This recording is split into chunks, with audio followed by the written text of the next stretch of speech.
My subject today is learning, and in that spirit, I want to spring on you all a pop quiz. Ready? When does learning begin? Now, as you ponder that question, maybe you're thinking about the first day of preschool or kindergarten, the first time that kids are in a classroom with a teacher. Or maybe you've called to mind the toddler phase when children are learning how to walk and talk and use a fork. Maybe you've encountered the 0 to 3 movement, which asserts that the most important years for learning are the earliest ones.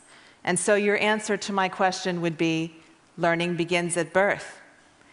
Well, today I want to present to you an idea that may be surprising, that may even seem implausible, but which is supported by the latest evidence from psychology and biology. And that is that some of the most important learning we ever do happens before we're born, while we're still in the womb. Now, I'm a science reporter. I write books and magazine articles, and I'm also a mother. And those two roles came together for me in a book that I wrote called Origins. Origins is a report from the front lines of an exciting new field called fetal origins. Fetal origins is a scientific discipline that emerged just about 2 decades ago. And it's based on the theory that our health and well-being throughout our lives is crucially affected by the 9 months we spend in the womb. Now, this theory was of more than just intellectual interest to me. I was myself pregnant while I was doing the research for the book. And one of the most fascinating insights I took from this work is that we're all learning about the world even before we enter it. When we hold our babies for the first time, we might imagine that they're clean slates, unmarked by life, when in fact, they've already been shaped by us and by the particular world we live in. Today, I want to share with you some of the amazing things that scientists are discovering about what fetuses learn while they're still in their mother's bellies. First of all, they learn the sound of their mother's voices. Because sounds from the outside world have to travel through the mother's abdominal tissue and through the amniotic fluid that surrounds the fetus. The voices fetuses hear, starting around the 4th month of gestation, are muted and muffled. One researcher says that they probably sound a lot like the voice of Charlie Brown's teacher in the old Peanuts cartoon. But the pregnant woman's own voice reverberates through her body, reaching the fetus much more readily. And because the fetus is with her all the time, it hears her voice a lot. Once the baby's born, it recognizes her voice, and it prefers listening to her voice over anyone else's. How can we know this? Newborn babies can't do much, but one thing they're really good at is sucking. Researchers take advantage of this fact by rigging up 2 rubber nipples so that if a baby sucks on one, it hears a recording of its mother's voice on a pair of headphones, and if it sucks on the other nipple, it hears a recording of a female stranger's voice. Babies quickly show their preference by choosing the first one. Scientists also take advantage of the fact that babies will slow down their sucking when something interests them, and resume their fast sucking when they get bored. This is how researchers discovered that after women repeatedly read aloud a section of Dr. Seuss's The Cat in the Hat while they were pregnant, their newborn babies recognized that passage when they heard it outside the womb. My favorite experiment of this kind is the one that showed that the babies of women who watched a certain soap opera every day during pregnancy recognized the theme song of that show once they were born. So fetuses are even learning about the particular language that's spoken in the world that they'll be born into. A study published last year found that from birth, from the moment of birth, babies cry in the accent of their mother's native language. French babies' cries end on a rising note, while German babies end on a falling note, imitating the melodic contours of those languages. Now, why would this kind of fetal learning be useful? It may have evolved to aid the baby's survival. From the moment of birth, the baby responds most to the voice of the person who is most likely to care for it, its mother.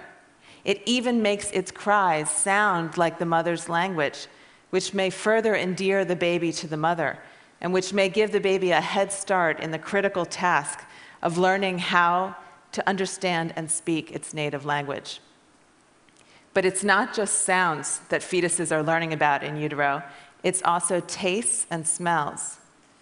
By 7 months of gestation, the fetus's taste buds are fully developed, and its olfactory receptors, which allow it to smell, are functioning. The flavors of the food a pregnant woman eats find their way into the amniotic fluid, which is continuously swallowed by the fetus. Babies seem to remember and prefer these tastes once they're out in the world.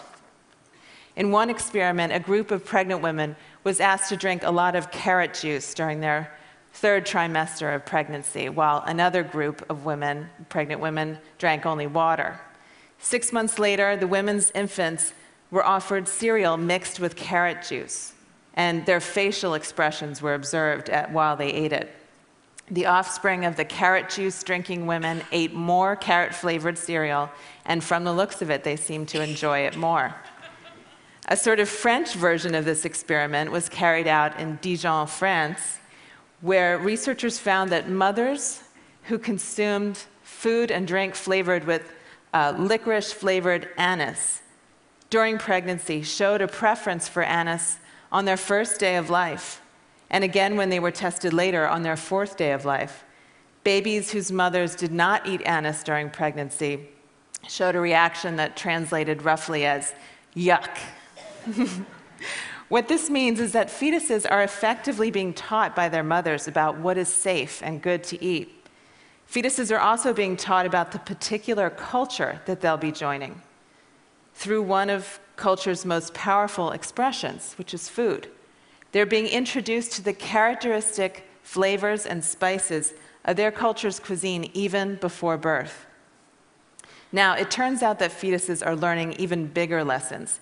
But before I get to that, I want to address something that you may be wondering about.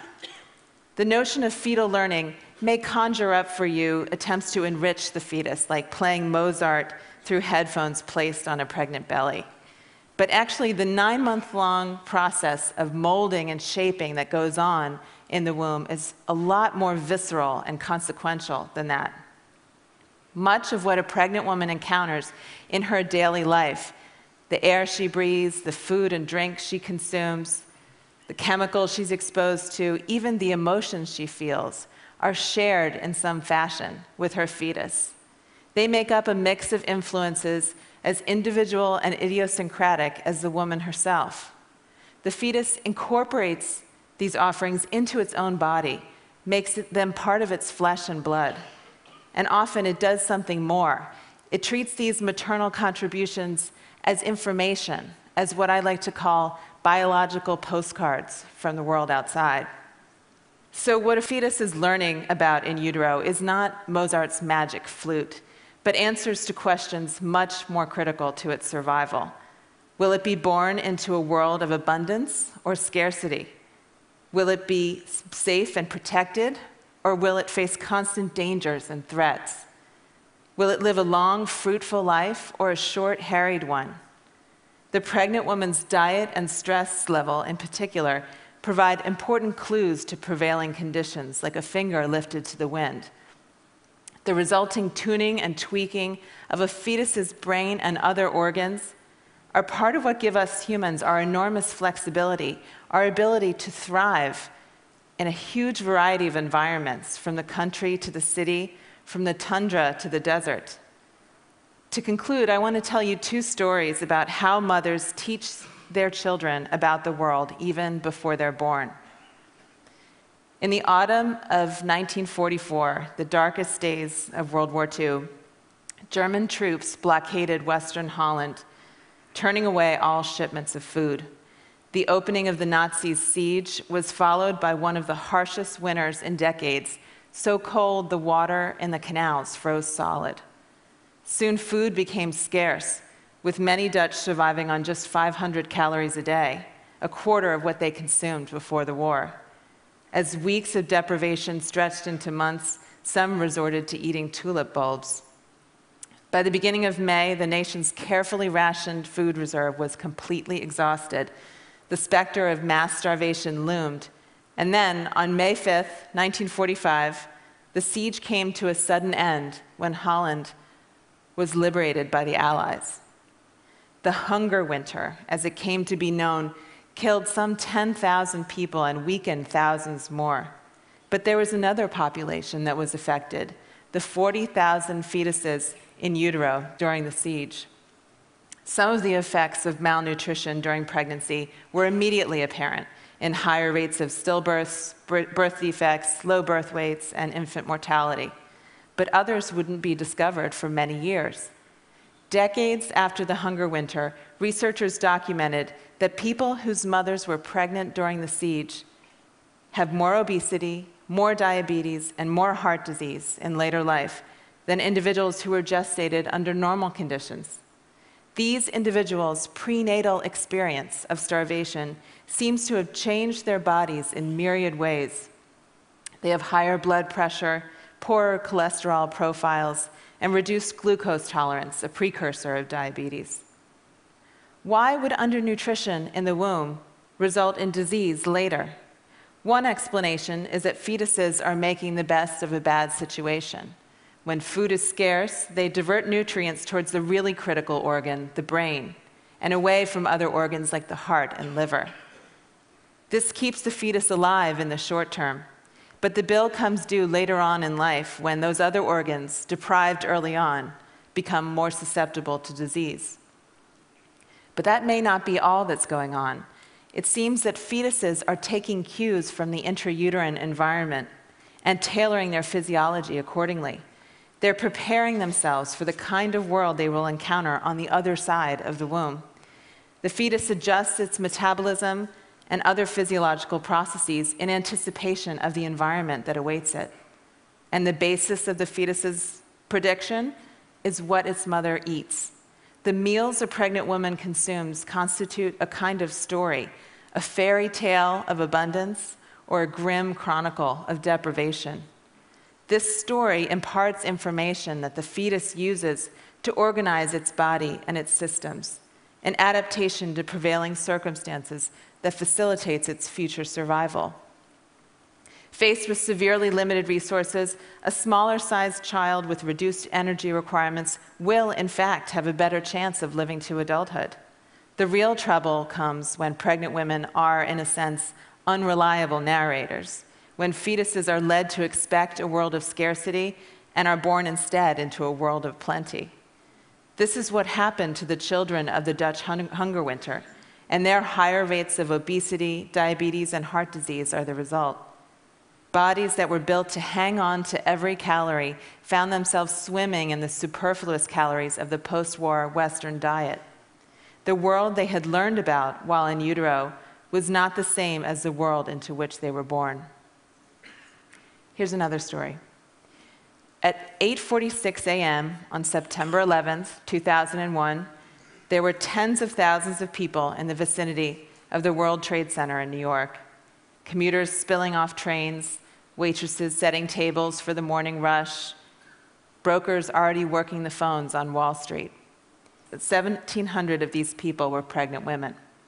When the plane struck and the towers collapsed, many of these women experienced the same horrors inflicted on other survivors of the disaster: the overwhelming chaos and confusion, the rolling clouds of potentially toxic dust and debris, the heart-pounding fear for their lives. About a year after 9/11, researchers examined a group of women who were pregnant when they were exposed to the World Trade Center attack. In the babies of those women who developed post-traumatic stress syndrome, or PTSD, following their ordeal, researchers discovered a biological marker of susceptibility to PTSD, an effect that was most pronounced in infants whose mothers experienced the catastrophe in their third trimester.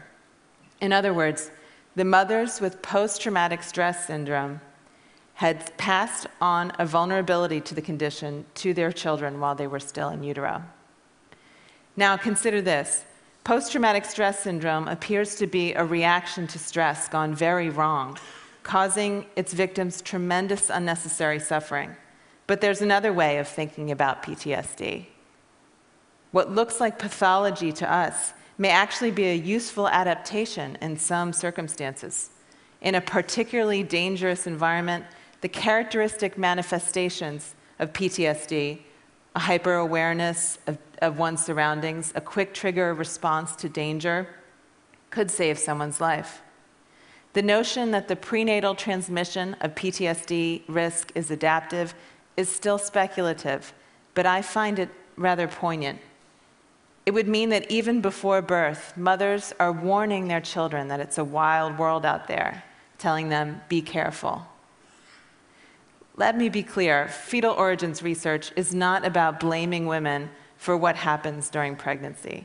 It's about discovering how best to promote the health and well-being of the next generation. That important effort must include a focus on what fetuses learn during the 9 months they spend in the womb. Learning is one of life's most essential activities, and it begins much earlier than we ever imagined. Thank you.